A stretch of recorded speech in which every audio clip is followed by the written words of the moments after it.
Mr. Rochester, it seems, by the surgeon's orders, went to bed early that night, nor did he rise soon next morning. When he did come down, it was to attend to business. His agent and some of his tenants were arrived and waiting to speak with him. Adele and I had now to vacate the library. It would be in daily requisition as a reception room for callers. A fire was lit in an apartment upstairs.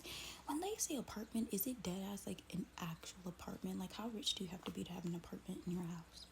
But anyways, apartment upstairs, and there I carried our books and arranged it for the furniture for the future schoolroom.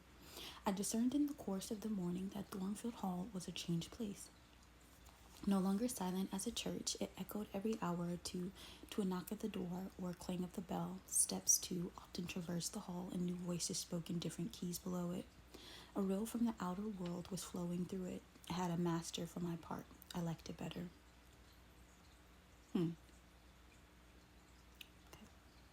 Adele was not easy to teach that day. She could not apply. She kept running to the door and looking over the banisters to see if she could get a glimpse of Mr. Rochester. Then she coined pretexts to go downstairs in order, as I shrewdly suspected, to visit the library, where I knew she was not wanted. Then, when I got a little angry and made her sit still, she continued to talk incessantly of her ami Monsieur, of Mr. Rochester. I can't speak French. To conjecture what presents he had bought for her, for it appears he had knit. Adele keep trying to go downstairs and bother Mr. Rochester. She miss him. She love him. She want her pregnant. Okay. She's still talking in French. She's parlez-vous. She's speaking a lot of French. This is a whole thing of French. Okay. I and my people dined as usual in Mrs. Fairfax's parlor. Damn, when she wrote this book, did people speak French well enough to know what this is? This is like 6 lines of French. Okay. Should I look it up?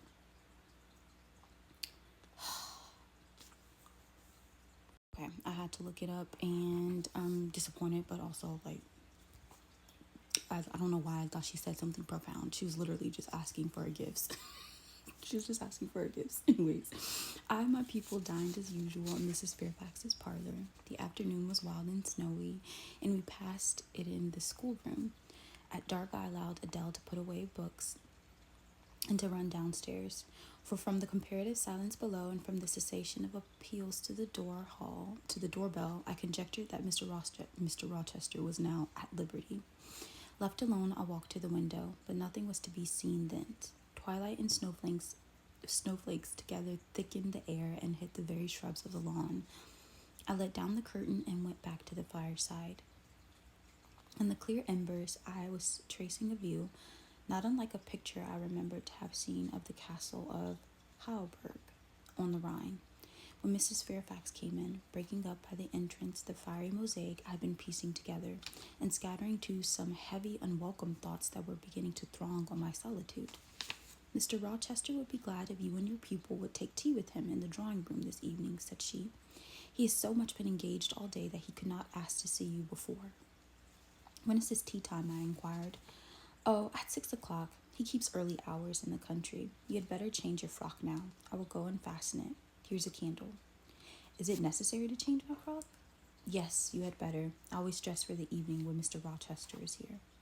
This additional ceremony seemed somewhat stately. However, I repaired to my room, and with Miss Fairfax's aid, replaced my black stuff dress by one of black silk, the best and the only additional one I had, except one of light gray, which, in my low-wit notions of the toilet, I thought too fine to be worn except on first-rate occasions. She's so practical, but babe, we gotta get more than 3 dresses, because ain't no way. You want a brooch? Said Mrs. Fairfax. I had a single little pearl ornament which Miss Temple gave me as a parting keepsake. I put it on, and then we went downstairs. Unused as I was to strangers, it was rather a trial to appear thus formally summoned in Mr. Rochester's presence. I let Miss Fairfax precede me in the dining room, and kept in her shade as we crossed the apartment, passing the arch whose curtain was now dropped, entering the elegant recess beyond. 2 wax candles stood lighted on the table, and 2 on the mantelpiece. Basking in the light and heat of a superb fire lay Pilot. Adele knelt near him. Half reclined on the couch appeared Mr. Rochester, his foot supported by the cushion. He was looking at Adele and the dog. The fire shone fully on his face. I knew my traveler with his broad and jetty eyebrows, his square forehead made square by the horizontal sweep of his black hair. I recognized his decisive nose, his full nostrils, his grim mouth, chin, and jaw. Yes, all three were very grim, and no mistake. His shape, now divested of cloak, I perceived harmonized in squareness with his physiognomy. Jane, baby, I suppose it was a good figure in the athletic sense of the term, broad-chested and thin-flanked, though neither tall nor graceful. Mr. Rochester must have been aware of the entrance of Mrs. Fairfax and myself, but it appeared he was not in the mood to notice us, for he never lifted his head as we approached. How you gonna ask me for tea and not acknowledge me? He was playing games. Anyways, here is Miss Eyre, sir, said Mrs. Fairfax in her quiet way. He bowed, still not taking his eyes from the group of the dog and child. Let Miss Eyre be seated, said he, and there was something in the forced stiff brow and the impatient yet formal tone which seemed further to express what the deuce is it to me whether Miss Eyre to be here or not. At this moment I was not disposed to accost her. I sat down quite disembarrassed. A reception of finished politeness would probably have confused me. I could not have returned or repaid it by answering grace and elegance on my part, but harsh caprice laid me under no obligation. On the contrary, a decent quiescence under the freak of manner gave me an advantage. Besides, the eccentricness of the proceeding was piquant. Okay. There's some words in here. Let me just be patient. Okay. She's comfortable with his gruffness. I don't know why. I guess she rathers it than him be fake nice, which I get from that confusing paragraph. I did gather that. Okay, so he went on as a statue would. That is, he neither spoke nor moved.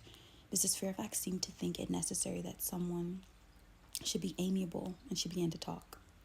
Kindly as usual, and as usual rather trite, she condoled with him on the pressure of business he had all day, on the annoyance it must have been to him with that painful sprain. Then she commended his patience and perseverance in going through with it.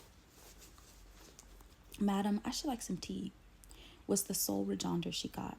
She hastened to ring the bell, and when the tray came, she proceeded to arrange the cups and spoons with assiduous celerity. I and Adele went to the table, but the master did not leave the couch. Will you hand Mr. Rochester's cup, said Mrs. Fairfax to me. Adele might perhaps still it. I did as requested. As he took the cup from my hand, Adele, thinking the moment propitious for making a request in my favor, cried out something in French. Adele speaking French again. He responds, "Who talks of cadeau?" said he gruffly. "Did you expect a present, Miss Eyre? Are you fond of presents?" And he searched my face with eyes that I saw were dark, irate, and piercing. "I hardly know, sir. I have little experience of them. They're generally thought pleasant things." Generally thought. But what do you think?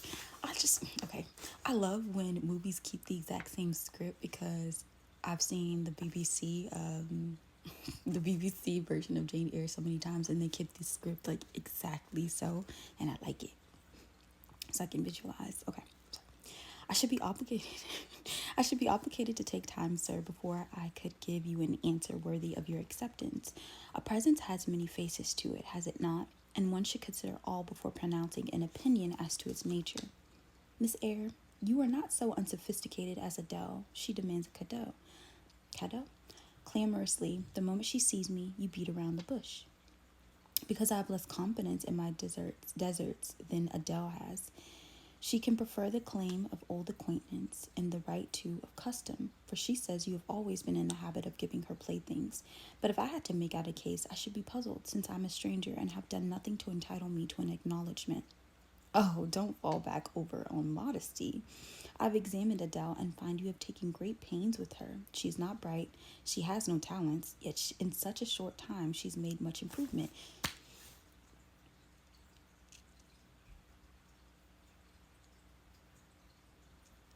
I don't know how I feel about that.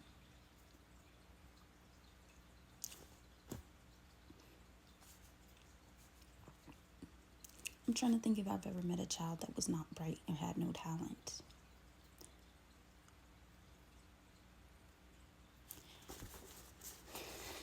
They're so negative. Him and Jane, y'all are so negative. Oh, yeah, how y'all gonna talk about that baby like she ain't right there? That is so rude. Anyways, yeah, she made improvements. Sir, you've now given me my gift. I'm obliged to you. It is no if it is the need of teachers most covet praise from their pupils' progress, said Mr. Rochester as he took his tea in silence. Come to the fire. Honestly, that is a big compliment. You just told me that you think that this girl has no brain, and clearly what I've done has helped her.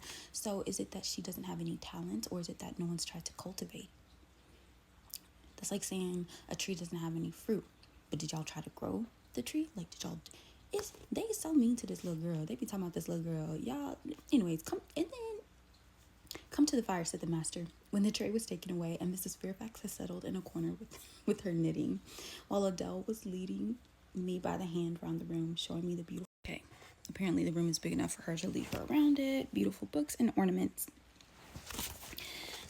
We obeyed as in duty bound. Adele wanted to take a seat on my knee, but she was ordered to amuse herself with Pilot. You've been resident in my house 3 months? Yes, sir. And you came from Lowood School in Shire? Ah, a charitable concern. How long were you there? 8 years. 8 years? You must have had a tenacious life.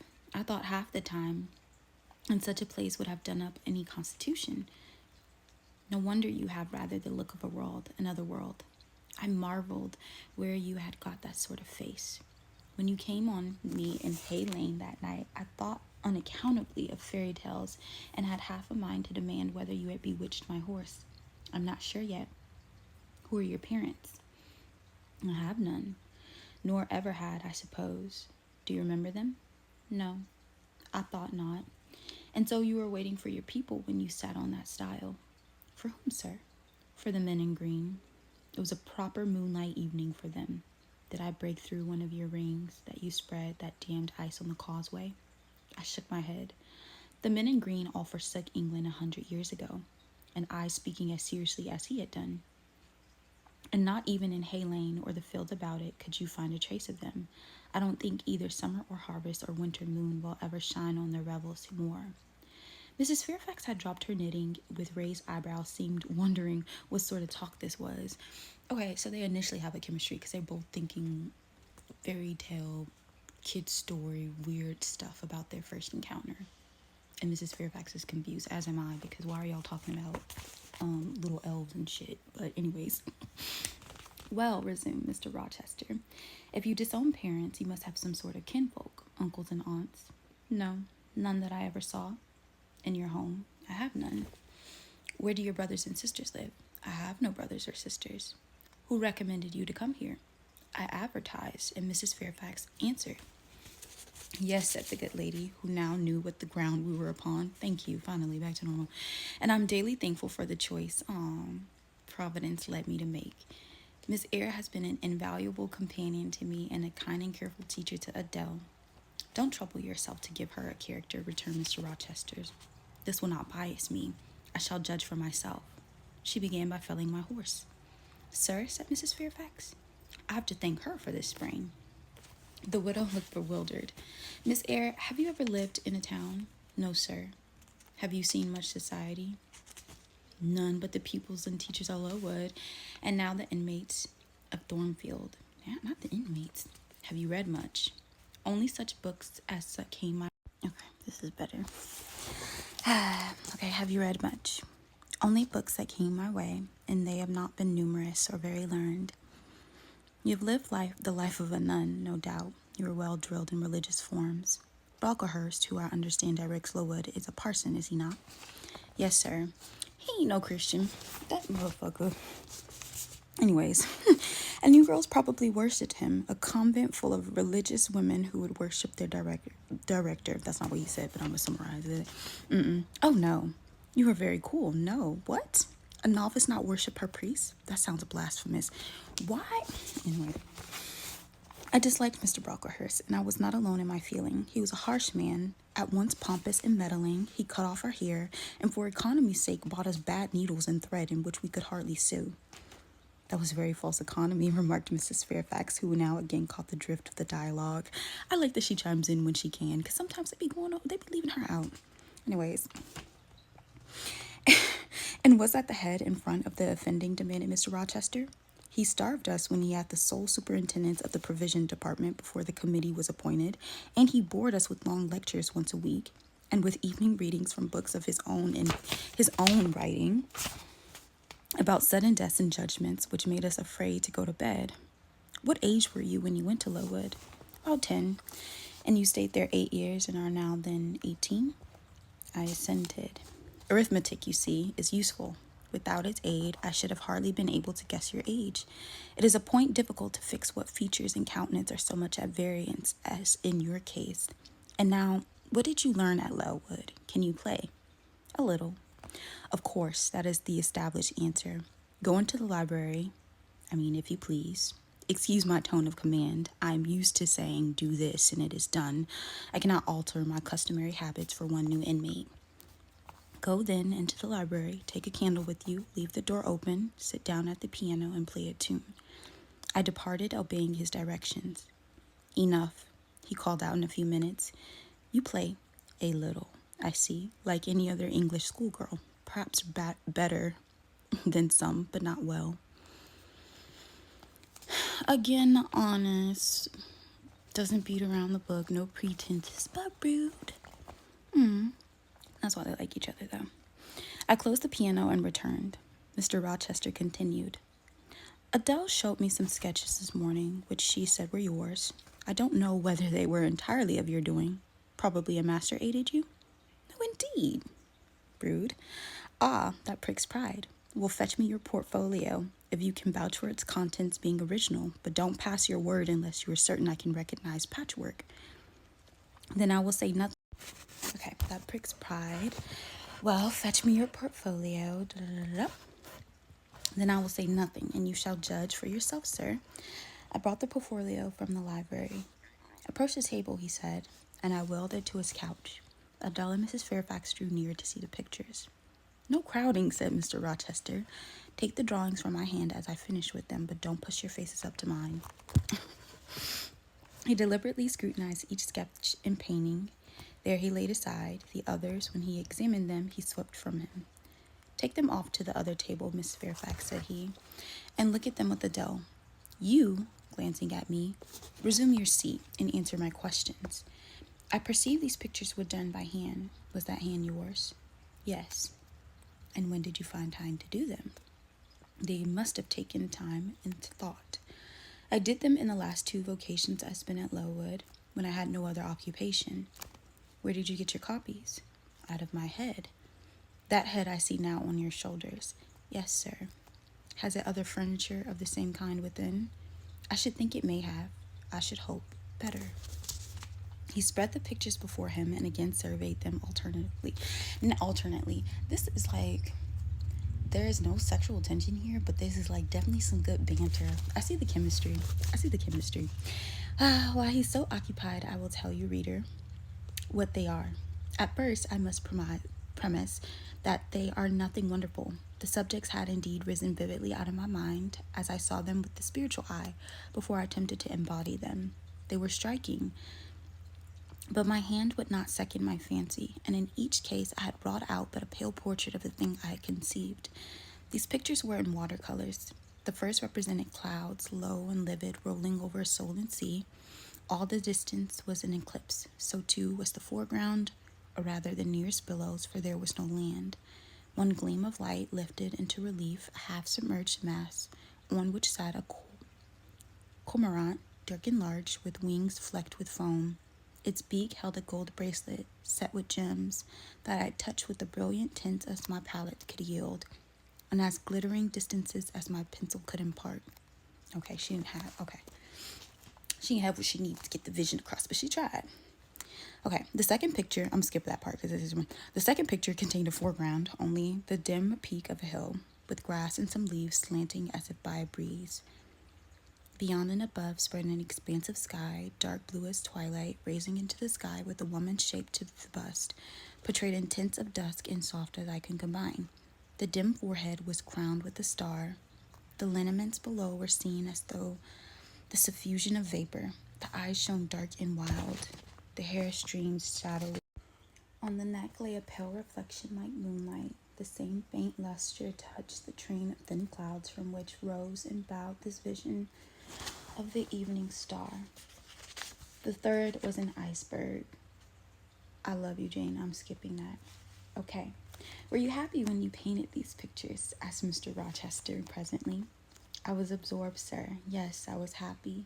To paint them, in short, was to enjoy one of the keenest pleasures I have ever known. That is not saying much. Your pleasures by your own account have been few, but I dare say you did exist in a kind of artist dreamland while you bent and arranged these strange tints.